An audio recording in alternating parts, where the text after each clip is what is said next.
Okay, well, thank you for joining us. As I said, I'm Mara Walsh. I'm your host today, which is a very easy job, except for obviously the task of going live on Facebook. But I think we're up and running now, so we can move forward.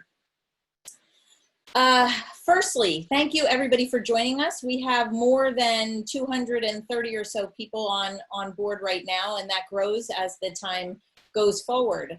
My name is Mara Walsh. I'm a travel group leader, and I see from the participants that I know a lot of you that have joined us today. And I also see that there are a lot of new people on board too, so welcome. I see also some people that I've even been to London with before. And again, I just want to take a special moment of silence for those people who were supposed to depart today. We have a group of about 40 people that are looking forward to touring Europe for a 19-day European Palooza, as we were calling it. That tour has been rescheduled for next year. So we will, we'll do our same thing, but we'll do it next year. One of our stops was to be London. So given our current state of travel restrictions due to the COVID-19 epidemic, this is the next best thing. So we're going to tour virtually. I will share a little bit about myself for those that don't know me on this call.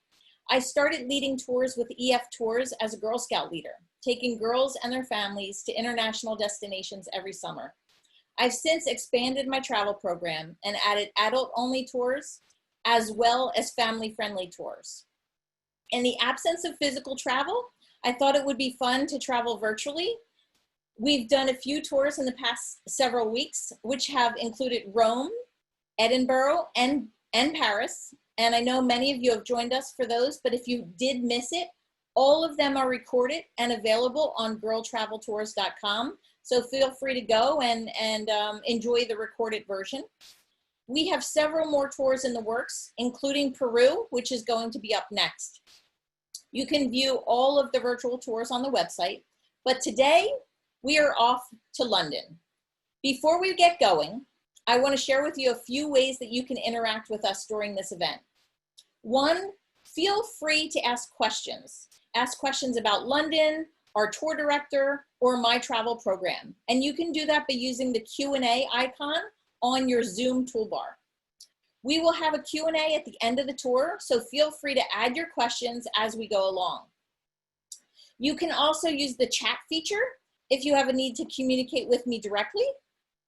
I also like to include an interactive poll in every virtual tour that we do. In fact, let's get to that right now. It's just a quick, easy question, which I will launch this poll. And essentially the question is, what is your connection to London? You can select, I've been there and love it, I have a trip booked, I plan to go in the future, or I'm solely interested in experiencing it virtually. I'm going to give you a minute or two to put in your response, and then I will share the responses with the audience and with George. It looks like we have about 80% of the people who have already voted. I'm going to wait until we get close to 90, and I'm going to end the poll now. It looks like most people, about 68%, have been there. And it looks like some of you have a trip booked, but a lot of you just have future plans or are interested in the virtual tour. So that is great to know. Regardless of how much you know about London, we hope to enhance that today on this virtual tour. And a tour wouldn't be complete without a fantastic tour director. A tour director is like a personal travel concierge who stays with your group from start to finish and shares a world of knowledge, manages all your travel plans, and makes sure your experience is stressless and full of positive experiences, allowing you to make lifelong memories. These gals and guys are by far the most important people in your group. And you can imagine that if we're not traveling, these tour directors have no work. I'm hoping that this virtual tour today will not only reignite your desire to travel, but allow a tour director to do what he does best and share his knowledge and passion while earning some tips as well. And one of my absolute favorite tour directors, who many of you were fortunate enough to travel with last summer with me, just happens to live in London and was excited to reconnect with past and future travelers to share his unique perspective of the City of London. I am honored to introduce to you and hand over this event to our amazing tour director, George McFall.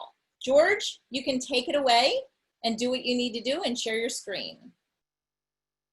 Thank you very much, Mara. Okay, let me see if I can work this out. I'm very new to all this technology, sharing the screen.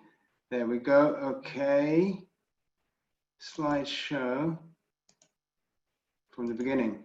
Okay, that working. Hi everybody, how are you doing? Some of you I will already know, as Mara said, last year's tour to Scotland and Ireland.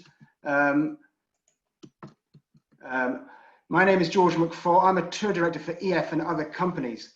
I'm from Edinburgh originally, in Scotland, but I've lived in London for over 20 years, which freaks me out when I think about it. Usually when I do this trip down the Thames, when I do a trip around central London, I have about 3 hours to do it. Tonight I'm going to try and do it in about 40 minutes. It's going to be quite a challenge, but I'm going to do the best I can. So I thought it would be a nice idea to do a trip along the Thames. If you were to come to London, I can see some of you already have been to London. A lovely thing to do is to take a trip along the River Thames. London, like so many European cities, is built on a river. This is why the city was at that point in the first place, because rivers make sense. You can trade from the sea. It's a good way of getting goods around the country. And London is on the River Thames. You can see this photograph of the Thames winding through contemporary London. Now London, as you can see from this photograph, the first thing to say about London is it is a metropolis. It is huge. Not only is London a metropolis, it is the original modern metropolis. London, in 1700, London had 500,000 people living in it. In 1800, London had 1 million inhabitants. That's a 100% increase in 100 years. This was the time when people were moving from the countryside into the cities to work in industries. And London was booming at that time. It was the world's largest city up until 1925, when New York overtook it. Now it's obviously Tokyo with some 37 million. But London now has a population of just under 10 million people, which is huge. Scotland, the entire population of Scotland is under 5. So it's twice as many people in London as in Scotland, just for some perspective. And London is like its own country within the country of England. I always think there's people from all parts of the world that have arrived at different times. You name it, any part of the world, there's people from London there. When you walk around London, you hear different languages, you smell different foods, you hear different types of music blaring out of cars. I find it really exciting, because my favorite thing about London is the diversity of the peoples there and the cultures there. When I'm in other places in the world, that's what I miss the most about London. Here's a map of the Thames. This is what we're going to cover today virtually. On the right, you can see Greenwich, as it's spelled, but we pronounce it Greenwich. And we're going to take a virtual boat tour all the way down the Thames to the west, to the Houses of Parliament in Westminster. This is where London is on a map of England. London is the capital of England. And you can see to the right of the red safety pin, that's where the Thames comes in from the sea. So you can see why it was an obvious place to put a large settlement. If you were a Roman or a Viking, say, you'd come in from the sea, and the city of London was placed at the first point where they could put a bridge comfortably across the river. The Thames is a tidal river. The tide comes in and out twice a day, unlike other European cities.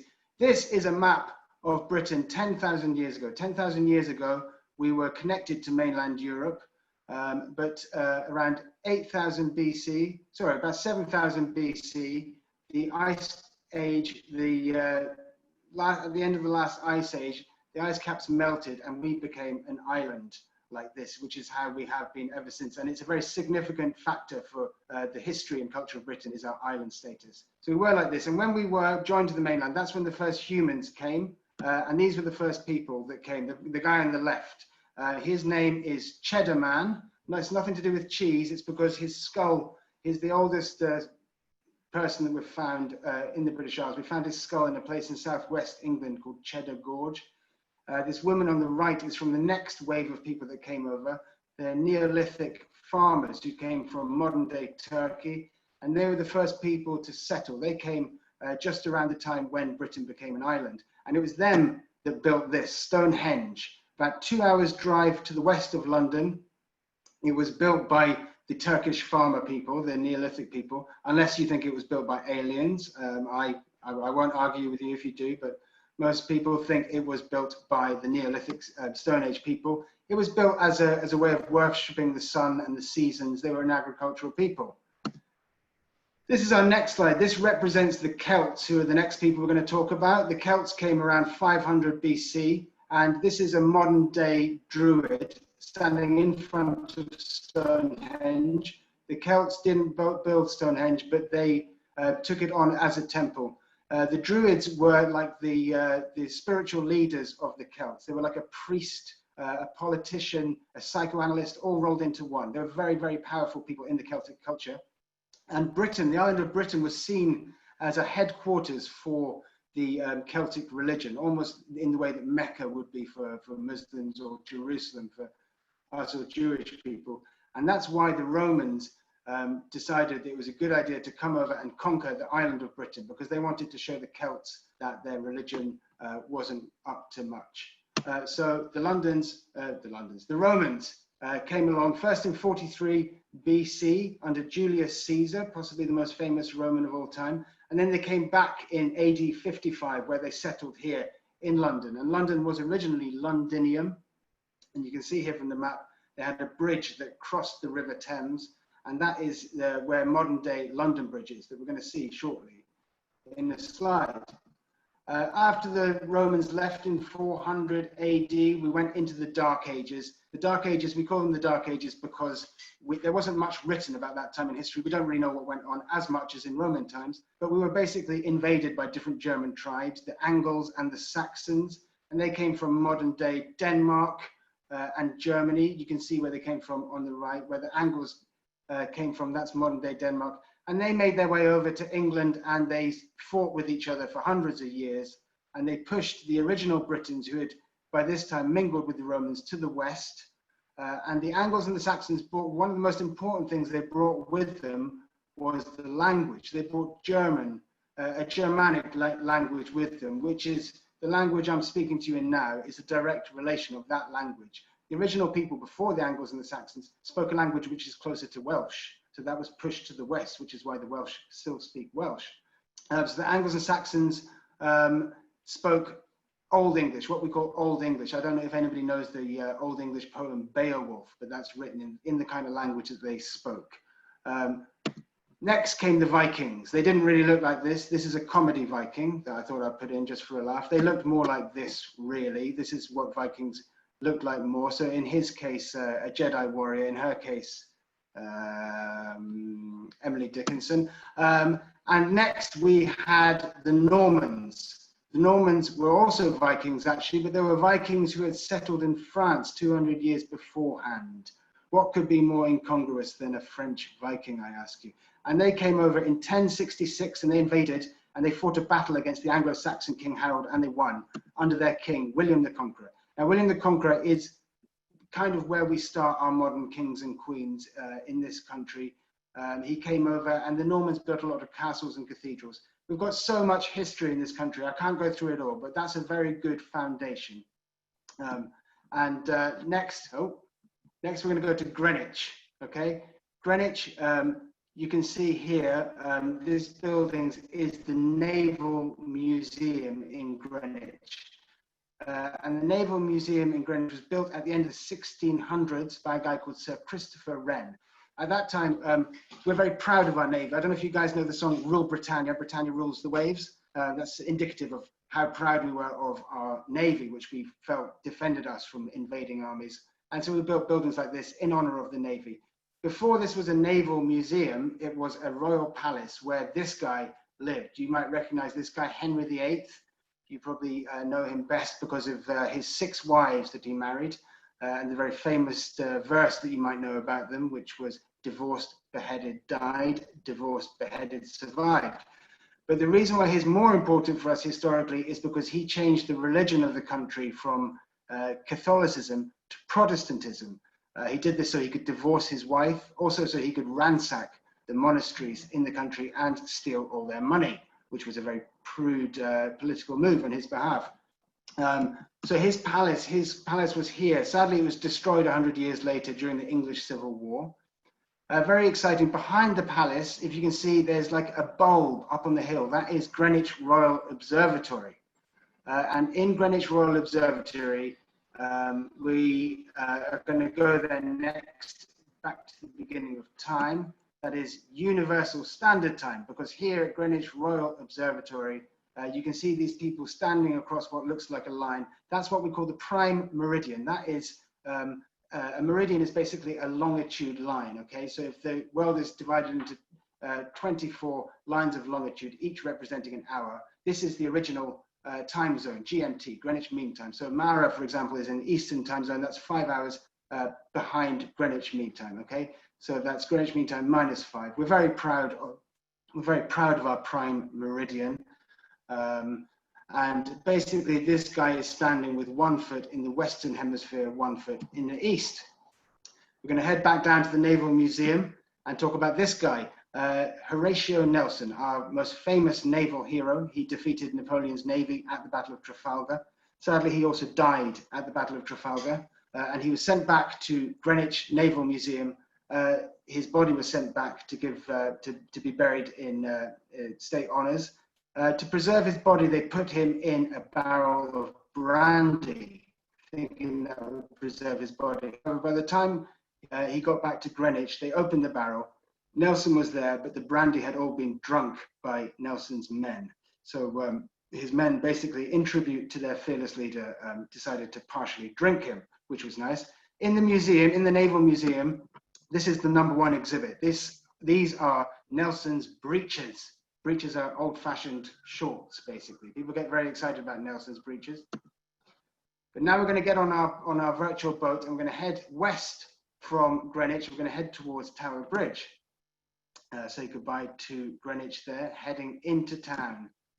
You can see Tower Bridge in the distance, and here you can see how tidal the Thames is.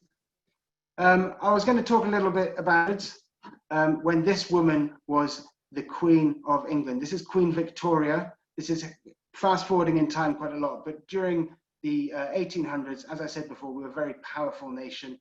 We had a huge empire. Our empire, we had something like 400 million British subjects. About a quarter of all the countries on earth were under the rule of the British Empire. Not you guys, obviously. You managed to throw our tea in the harbour and escape in the 1770s. But during the Industrial Revolution, London was a very tough place to live for lots of people, and they lived on this end of the city. And you can see here a photograph from just when Tower Bridge was being built in the background, and it was a really hustle and bustle sort of place. They said there were so many ships in the Thames at this time loading and unloading goods that you could actually cross the river from one side to the other, just hopping from boat to boat. That's how busy it was. And this end of town was the East End of London. This was the really rough part of town. And this is a very famous pub on the river called The Grapes, which was at one time frequented by dockers, and it was a very rough pub indeed. It features in a very famous book by Charles Dickens called Our Mutual Friend. If you're interested in Victorian era London, Charles Dickens is the guy to go to. He wrote Oliver Twist, Great Expectations, A Christmas Carol, all written by Charles Dickens, and a lot of his books set in this part of London, very rough part of town back in the day. Now this, if you worked in the East End of London during the Industrial Revolution, there's a good chance that you slept in a workhouse. If you slept in a workhouse, you basically had to sleep on the straw on the ground if you had something like a quarter of a penny to spare. If you didn't have that to spare, they would put up a rope and you'd have to sleep over the rope. That's how tough times were back then. Obviously, if you were sleeping over a rope, it would be good to probably drink quite a lot of beer in order to be able to get off to sleep. And this is where we get the expression hung over from. It's from this era, when you'd be hung over a rope to sleep. When you woke up after having drank a bottle of Victorian hooch, sleeping over a rope. You probably didn't feel too good. So that's where we get hungover from. Also in the East End of London, during the Second World War, the East End was bombed more than any other part of London. That's because we had all the munitions factories there. And when the German Luftwaffe came over, they flattened the East End. And here is a woman from the East End having a lovely cup of tea, sitting on the rubble of her house. Okay, next on to Tower Bridge. Tower Bridge originates from Victorian times. It was finished in the 1890s. Lots of people think this is London Bridge. It's not. This is Tower Bridge, and it was built much later than London Bridge. You can see, you can cycle across or drive across Tower Bridge, and when the big boat comes through, it opens up like this here for this enormous inflatable rubber duck. That doesn't happen very often, by the way. So that is Tower Bridge.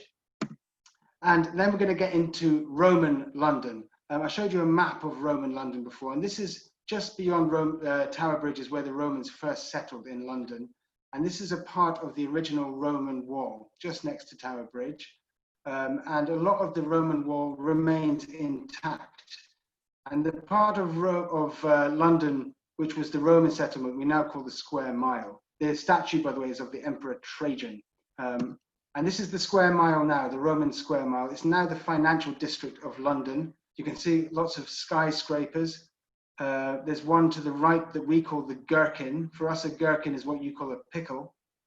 You can see why it's called a gherkin. To the left, we have the walkie-talkie. Okay, and now we get a great view of Tower Bridge on the left. And the building just next to it, on this side of the river, is the Tower of London.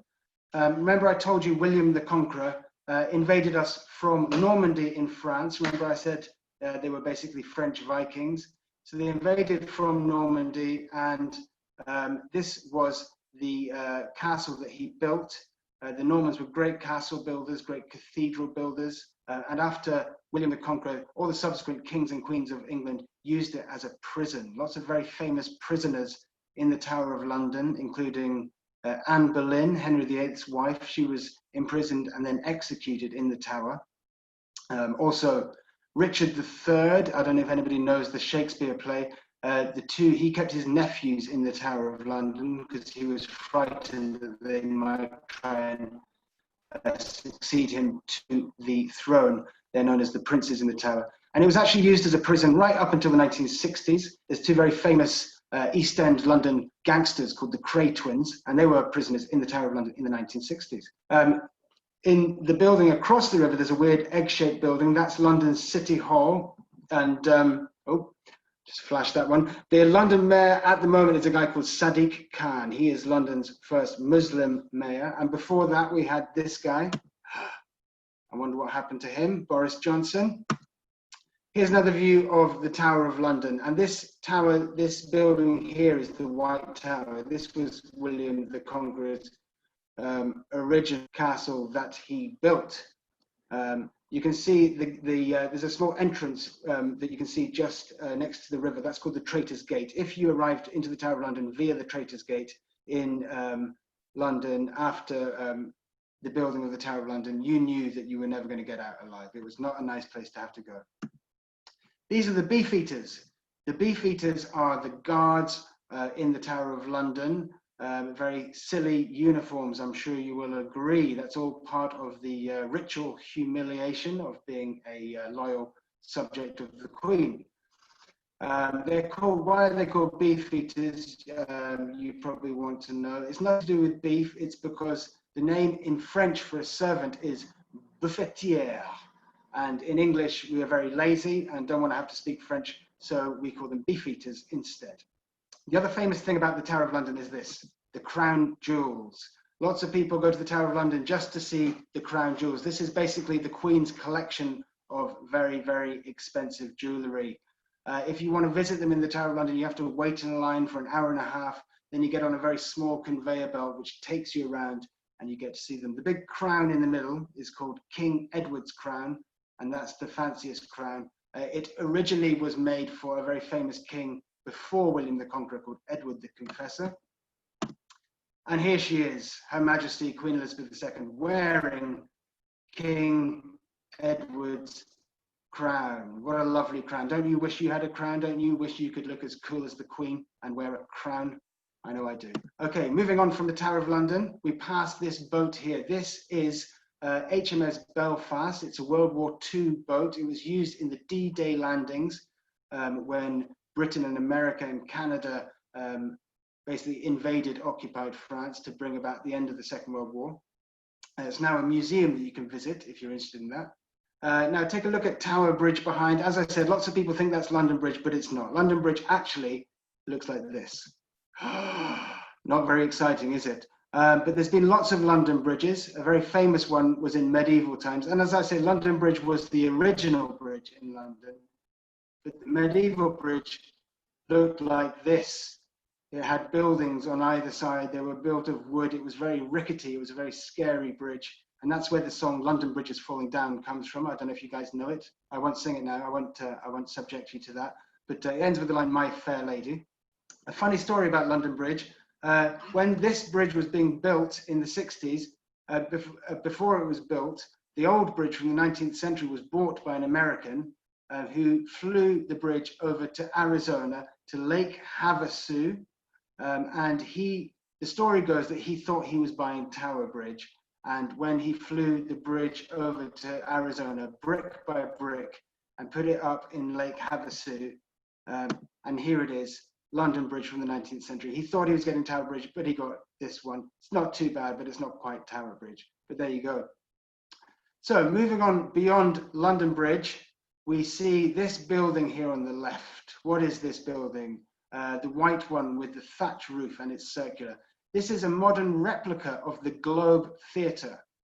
The Globe Theatre, here it is close up. The Globe Theatre was where Shakespeare had a lot of his plays performed. Shakespeare was writing plays. He was born in 1564, so he's writing plays during the reign of Queen Elizabeth. Queen Elizabeth was the daughter of Henry VIII, and it was during the time of Queen Elizabeth that we started to expand a lot, and we got colonies in America, for example, for the first time. So Shakespeare was having to write his plays to try and curry favor with the kings and queens of the time. So that's why he wrote a lot of historical plays about Richard III, Henry IV, etc. He wrote them because he knew the Queen would like to hear about her ancestors. And when the Queen died, the next we got was James I of England, the Scottish king. He was James VI of Scotland. And that's why Shakespeare wrote Macbeth, because he knew that the new Scottish king would love to hear about a great Scottish king, Macbeth. And also James I of England was obsessed with witches. That was his main obsession, was witches. He wrote books about them. He wasn't a fan of them. He loved burning witches, I'm afraid to say. But that's why Shakespeare included the witches in Macbeth. The Globe is on the south side of the Thames. If you wanted to go to the theatre in Elizabethan London, going to the theatre was a very risque thing to do, okay? It was not seen as a very genteel thing to do, and you'd have to go across the river to where the theatres were on the south bank, because you couldn't have the theatres in the same area as the churches. Actors at that time were seen as being next to criminals and prostitutes. They were not allowed to be buried in municipal graveyards. The theatre was looked down upon. So if you wanted to go and see the new Shakespeare play in Elizabethan London, you might have to sneak away in the middle of the night, sneak away from your parents, row across the river, go and watch the play, maybe drink some beer, that sort of thing. So it wasn't the cultured event now going to see a Shakespeare play. Shakespeare is a fantastic playwright. Here he is now, arguably one of the greatest geniuses of the English language. And the reason why the English language, there's a reason why the English language really lends itself to poetry. Remember I said before that the Anglo-Saxons brought the German words with them, and then the Normans brought French words as well. So in English, one of the reasons why it's such a good language for poetry and literature is because we have so many words to describe the same thing. For example, a cow is a Germanic word, but that at one time that would have described the meat of the cow, and then the French came along, then we had beef as well, we had cow and beef. In German, the word for people is Volk, so that's why we say in English folk, but we also say people. People is the French word, peuple. Same with swine and pig. Swine and pork. Swine is the German word, pork is the French word, and etc., etc. Etc., by the way, is not German or French, it's Latin. See, we have so many influences. That's why our language is so great. Say what you like about the English, but we've got a good language. Here's what the Globe looks like inside. It's a replica theatre, so they don't use electricity, no artificial lighting, no amplified sound. It's just like the experience of going to the theatre at the end of the 1500s.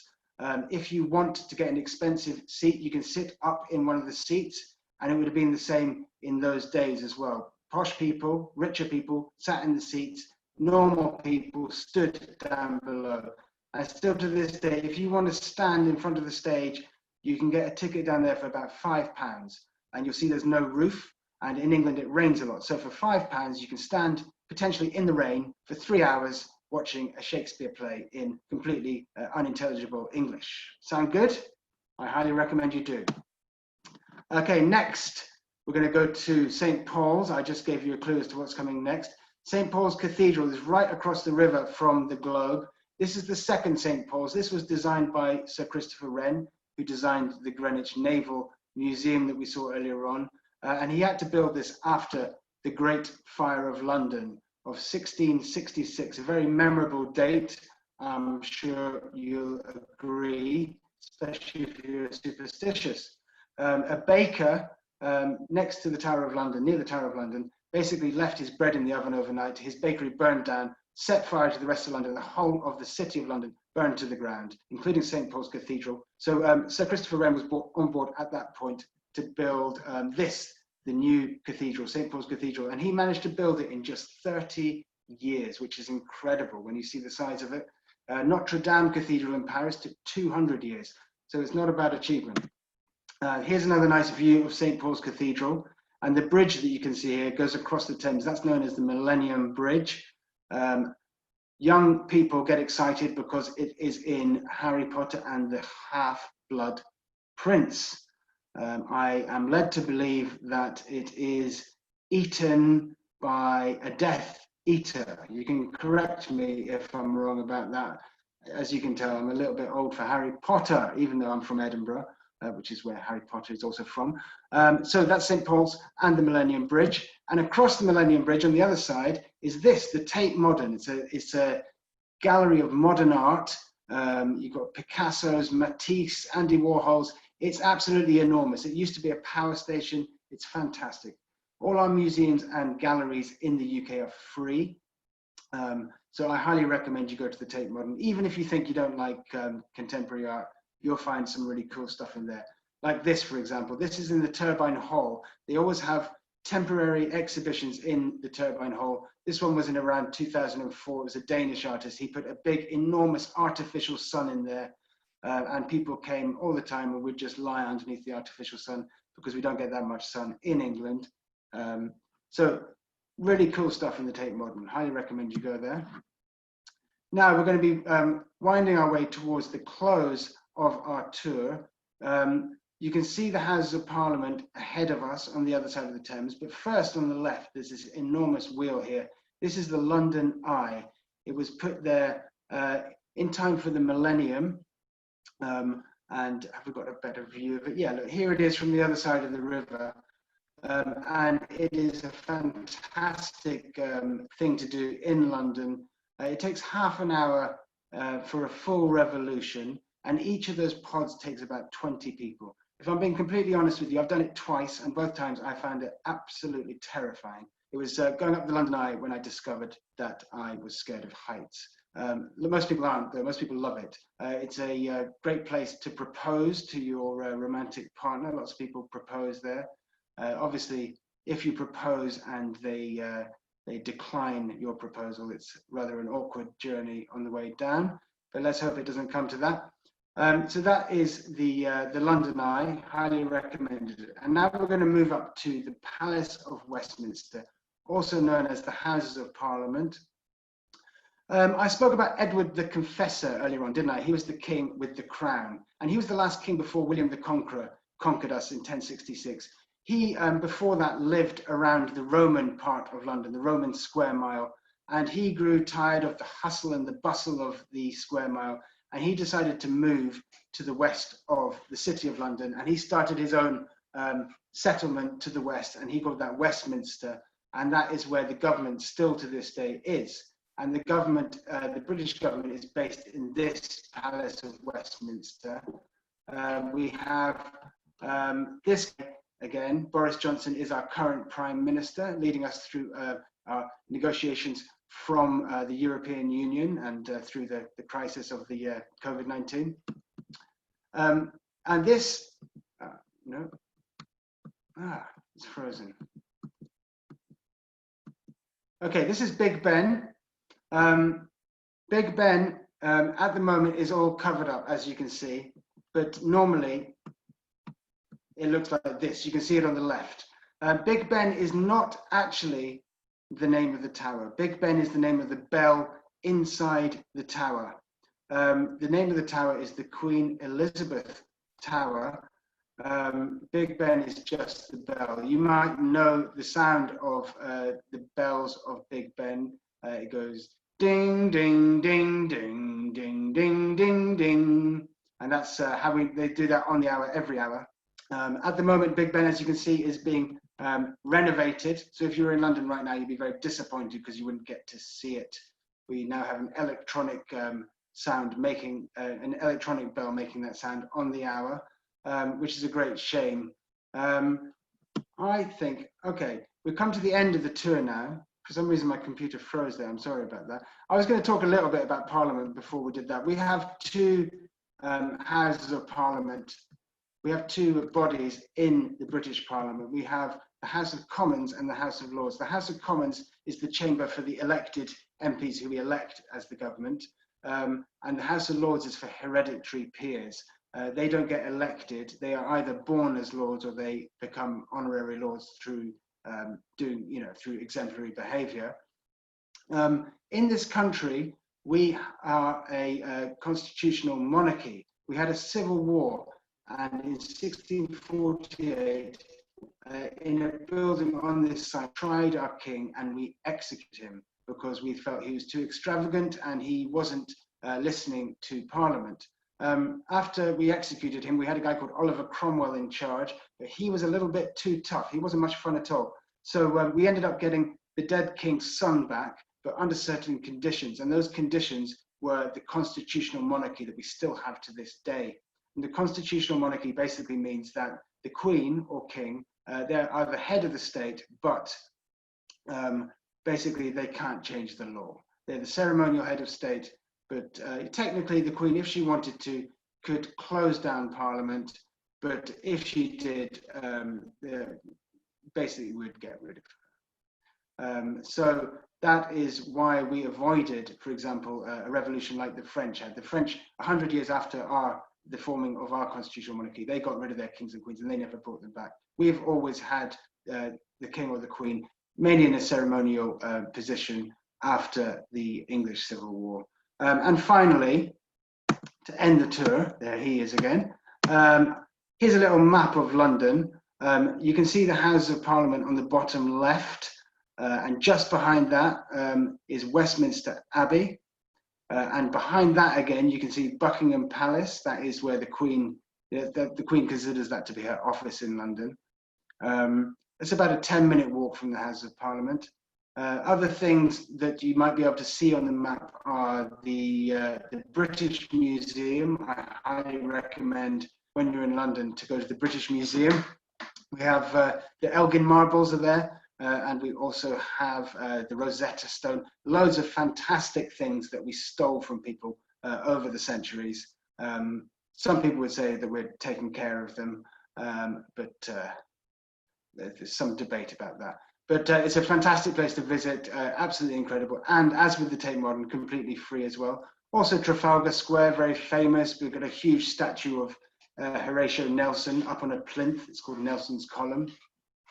And as I said at the beginning of the tour, there's so many things. London's such a big city that I didn't have time to talk about everything. But I would love it if you ask me any questions that you had in the Q&A, and I will do my very best to answer them. Can't promise I will be able to, but I will do my best. And sorry for my technical hiccups at the end, but I hope that you all got something from that. Mara, over to you. Okay, great, George. Thank you. Thank you very much. I'm going to take back the screen so that Cool. we don't have to see that guy anymore hanging from the. Ah, that guy. You can ask me any question about him you like. Yeah. Exactly, right? So I can't thank you enough, George, as always, for joining us and sharing your many interesting and fun facts about London. As George mentioned, we are going to have a Q&A session now. So you can enter all of your questions in the questions tab on the Zoom toolbar. As they start to come in, I want to remind you to take a screenshot of this screen, which outlines how you can tip George for the tour. Obviously, tips are discretional and they are optional, so give what you can. They do add up. So, you know, small tips and large tips add up to be a nice reward for George for his hard work. As you can imagine, George could probably do this tour in his sleep without a lot of thought and preparation, but he's not doing it physically for us today. So he had to, you know, figure out technology, research photos, put together a slide deck, which takes a lot of time and effort, and we want to reward him for that. Let us all try to show our appreciation by sending a tip if we can, no matter how big or small. Okay, so you can Venmo, PayPal, or even write a check if you don't have online payment apps. If you don't see a means of payment on this slide, you can send me a private chat or an email, and I can send you information on how you can send a check if you'd prefer to do that. So let's get on to the Q&A. George, did you take a look at the questions? No, I haven't. I haven't had time. You click on the Q&A tab yourself. Okay. Let me see. There is a lot of questions in there that have already formulated, and you can, okay, good. You got it. So you can take a stab at those questions. But before we do that, I just want to say thank you to everybody for joining us. If you have questions about my upcoming tours, please reach out to me. I can share more information. Feel free to go to my website, girltraveltours.com, or browse around in our Facebook group, which is also Girl Travel Tours. It's a private group on Facebook, but you could just ask to join and say that you were on our London virtual tour, and I'll put you through on that. And for here, hopefully I've now given George enough time to look at some of these questions. And Okay, I'm going to hand it back over to you, George, and you can respond to some of the questions.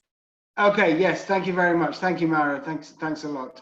Okay, here's some of the questions. First question, Sarah Boomer. Is there anything about the bear named Paddington that was filmed there? I must confess, I have not seen Paddington 1 or 2. What I can tell you about Paddington is there is, as you know, Paddington Bear was named after Paddington Station, which is a train station in northwest London. And there is a statue of Paddington Bear outside the station. Paddington Bear very tidily ties you into next week's virtual tour, which I believe is in Peru. So why don't you ask your Peruvian tour director all your Paddington questions, because I'm sure she will know everything about Paddington Bear. Okay, I didn't know the Normans were Vikings who had settled in France. I understood they spoke French and modern English changed again after the Norman invasion. Yes, I spoke a little bit about that. The Normans, even the name Norman, it literally means man from the north, the men from the north. They were the Vikings, and they went to France, and they kept looting Paris, and they looted it so many times that eventually the French king said, guys, please stop looting us. How about I just give you a bit of France and you can leave us alone? And the Normans said, yeah, okay. So then he gave them a part of France called Normandy, which is still there to this day. And that's where the Normans came from. Okay. Ultimate irony that the UK PTB have fits over divorcees entering the royal line. when whole foundation of faith is a divorce? How did that attitude come to be? Okay, I think maybe this is a question of divorcees entering the royal line. Okay, so the Queen Elizabeth, this is quite complicated, but I'll get into this if we've got time. Queen Elizabeth, her father was not meant to be the king. Her uncle should have been the king, Edward VIII, but he couldn't become the king because he married an American divorcee. And it was a huge scandal at the time. And he had to abdicate the throne in order, because he chose love over being the king. That's a very nice romantic story, and it should make you think that he's a really nice guy. However, after he chose to not be the king and marry his wife, he went to Germany and hung out with Adolf Hitler for the duration of the war with his American wife. So not quite so nice. Okay, is there lots of dairy-free food there in London? Yes, we have loads of dairy-free food. We are a modern metropolitan city. We have everything you could possibly dream of. A really great option for dairy-free food in London and the whole of the UK would be Indian food. We have lots of delicious Indian food, Asian food, Asian fusion, got it all. Could you spell the name of the art museum that is the old power plant? Very easily. It is the Tate Modern. Tate is T-A-T-E. It's called the Tate because originally the Tate art galleries were paid for by the Tate and Lyle Sugar Company. Could you please remind us at the end who it was who moved the government to the West? Certainly, Edward the Confessor. It's a great name for a king, Edward the Confessor. Is it always dismal in climate? Little sunshine? I'm from Scotland, okay? For me, London is too hot in the summer, okay? It's too hot. But other people in England would say it's not hot enough. Basically, these days we have a really, really good summer. Spring is okay. Autumn and winter are pretty dismal, okay? But generally the summer is pretty good, especially compared to up here, Edinburgh. Yeah, Edinburgh's cold. Could you show again the slide with the diagram of the river and the various sites we passed that was shown at the beginning of the presentation? Yes, maybe. I'll have to talk to Mara about that. She is my technical master. What are some typical London things to eat? Well, traditionally, historically, we had things like jellied eels. That's the traditional London food, but we don't really eat that very much anymore. Nowadays, I mean, let's face it, okay, let's not beat around the bush. English food is not famous for being delicious, is it? But these days in London, it's there's so many different communities in London. As I said before, Indian, Asian, Caribbean, Jewish, Polish, we've got it all. We've got loads of different typical food. There's no typical food anymore. But traditionally, yes, sausages, mash, fish and chips, all that sort of thing. The slide with the diagram of the river we're going to show at the end. Again, how long should someone visit London to see most of the sites? I would say comfortably 1 week. Is there still a square where people speak freely? Also the shopping area, Piccadilly Square, Piccadilly Circus it's called. The square where people speak freely, it was called Speaker's Corner. And sadly, you know, when I first moved to London, Speaker's Corner was very exciting still, but actually the internet has kind of taken over from Speaker's Corner, because the internet, let's face it, is one giant Speaker's Corner. It's just people reciting their opinions to everybody that will listen. So the internet has slightly rendered Speaker's Corner irrelevant, sadly. There's probably still some things that go on there, but not like in the old days. I see many European cities are right on the river. Do the rivers flood? Yes, they do. The Thames, we have actually flood defences built in. It's called the Thames Barrier. But the Thames certainly used to flood, but we built, you can look it up online, the Thames Barrier. Actually, it's very fancy devices that we have to deal with the Thames when it floods. But we have been lucky for quite a while, but yes, they can flood. How close are you to Wales, asks Dee. How close are we to Wales? I think if I was to drive from London, it would take me about 3 hours. 3 hours west, maybe 3 to 4 hours. If you haven't been to Wales, I highly recommend it. Lovely, lovely part of the world.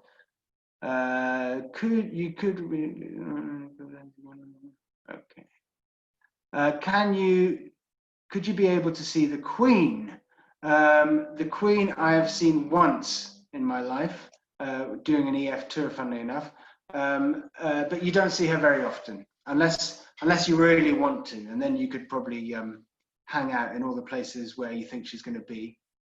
Is the Welsh language widely spoken in Wales? Yes, it is. I would say about 50% of people in Wales speak Welsh, generally as a first language. There's lots of places in Wales that you will get into trouble if you speak English. I don't speak Welsh. I wish I did. It's a lovely language, but I'm afraid I don't.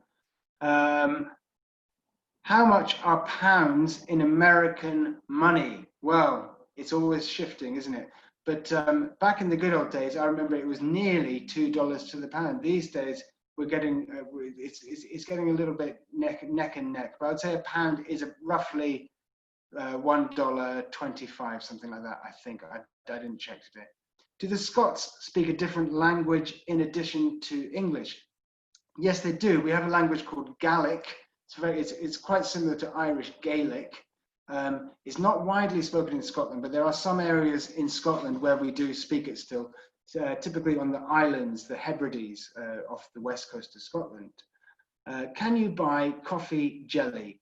I have no idea what that is. I might be too old. There's a good chance I'm too old to know about coffee jelly. Don't know is the answer to that, I'm afraid.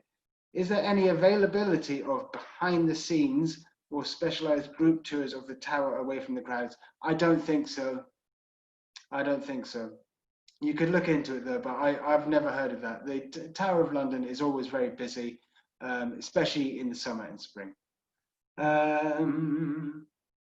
Can you explain the image of the woman with the tea and the rubbish? Yes, that's not rubbish, it is her house. In the Second World War, London, unlike Paris, was completely bombed by the Germans. The Nazis, they never invaded England, but they tried to bomb us basically until we surrendered. So there's a huge amount of bombing went on, and most of the bombing was in the East End of London, because that's where all the factories were, and munitions factories and things like that. So the poor people in East London, they got the worst of the bombing in the Second World War. So there was a photograph of a English woman very casually drinking a cup of tea on top of a pile of rubble that used to be her house. How will the pubs survive the coronavirus? I don't know, I'm afraid, but there's lots of talk about them not surviving the coronavirus. The pubs have had a very difficult time in England. In 2007, we brought in a smoking ban, and ever since then, the pubs haven't been very busy. Has Brexit affected my work? Not yet. Not yet. COVID-19 has very much affected my work. Brexit hasn't affected it yet. It might do in the future. It's hard to tell. My mother is Irish, so if I want, I can get an Irish passport, but it might not come to that. Where does the word limey come from? Hopefully it's not a derogatory word. It's not that derogatory. We're called limeys because when we traveled in the days of empire, we used to, one of the problems with sea travel was that we often got scurvy because we didn't have enough fruit and vegetables on the ships with us. And then somebody discovered that the best way of avoiding scurvy was to eat limes. And so we had lots of limes on board the boats, and we used to eat limes to give us vitamins to stop us from getting scurvy. And that's why they called us limeys. Where is your favorite fish and chips cart located? It's not a cart, it's a shop. It's like what we call a chippy, a fish and chip shop. There's a couple of really good ones in London. Personally, I prefer the fish and chips in Edinburgh in Scotland, but the ones in London that are really good, there's a fantastic one in the Holborn area, quite near the British Museum. There's quite a few good ones all around town. There's another good one in the East End of London near Brick Lane. Was the statue of Christopher Columbus defaced during the riots in London, and why? No, I don't think we have a statue of Christopher Columbus. I think that is in Portugal, isn't it? We had various statues defaced. There was a statue in Bristol that was thrown into the sea because, you know, I was talking about the empire, the British Empire. Obviously, a lot of the empire was built on slavery and and things that we, looking back, don't make us look very good. So that is a huge topic at the moment. Okay, the slide is up, by the way, the slide of the map of London along the river. Somebody said that I should have shown that more times in the presentation. Very, very sorry, okay? You can see Greenwich there down at the bottom, and if you wind your way around, you'll be able to see Tower of London and all the way around to the Houses of Parliament. How long will Big Ben Tower be under construction? I think 2022, they said, something like that. Can visitors watch Parliament in session? Yes, you can. It's called Prime Minister's Question Time. If you watch British politicians debating things in Parliament, it sounds a bit like this. That's the sound. That's what British politicians sound like. History of Piccadilly Circus. Fun fact, I'm distantly related to the artist who made the sculpture of the angel there. Okay, the angel there is not an angel. You are thinking about, yes, I know exactly. Okay, yes, I know what you're talking about. And the thing about that statue is that it's actually pointing towards the Earl of Shaftesbury's estate out in Wiltshire. I forget the name of the statue now. I've had a mind blank. That happens in my line of work. The history of Piccadilly Circus, I don't know that much about it, but I know that at one time, here's an interesting fact about Piccadilly Circus, is that it's where MI5 and MI6 were based. I don't know if you know the books, the spy books of John le Carré, but they always talk about the circus, and that's the headquarters of MI5 and MI6. That's Piccadilly Circus. Will you have any other virtual tours? Will you be our tour guide? D, I would be honored. You would have to request it from Mara, but I would love to. I could do Dublin, whatever you like. Is the UK open to US travelers? Don't know, maybe not. I don't think so actually right now. It's hard to stay on top of what's going on with the news right now. Why does London have so many boroughs? I guess because it's an easy way of running the city. Each borough has a council. The council is responsible for the running of that borough. Next question. I know that the UK has a Prince of Wales. Is there something like a Prince of Scotland? Not really, but the Queen's husband is the Duke of Edinburgh, but these are all ceremonial names, really. Okay, when will the European Union allow people from the USA to travel to visit Europe? Again, I don't know, I'm afraid. Fingers crossed soon. George, what's your favorite little getaway place, park or cafe, etc. in London that people might miss? Well, I've got a lot of them. It's such a huge city. In the center of London, one place that I love is Embankment Gardens. It's right across the river from the London Eye. And it's very close to the center, and it's a lovely little park called Embankment Gardens, right down by the river, very central, very near Trafalgar Square. I would look that up if I were you. Embankment. Okay, any non-touristy London places you suggest to visit? Loads and loads of non-touristy places. One very exciting place to visit is an area in East London called Brick Lane. It's around, I was telling you about the East End of London. The East End of London these days is quite hip, you know, how areas of towns get gentrified. Well, the East End of London has been gentrified now for quite some time. I would recommend Brick Lane. It's also a great place to get Indian food. There's so many Indian restaurants there, you wouldn't believe it. If you wanted and you were interested in this sort of thing, you could also do a Jack the Ripper tour in Brick Lane, because it's around there that the Jack the Ripper murders took place. If you don't know about them, you can look them up. It's a pretty nasty set of events that took place in Victorian London. Okay, next question. Where is Sherlock Holmes's house? Is it a museum?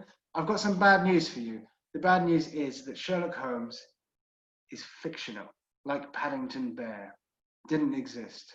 However, there is a Sherlock Holmes museum, and it is on Baker Street, where Sherlock Holmes was meant to live. Baker Street is very close to Paddington Station, in fact, so you could visit both the statue of Paddington Bear and Sherlock Holmes Museum, all within a 2-hour window, if you wished.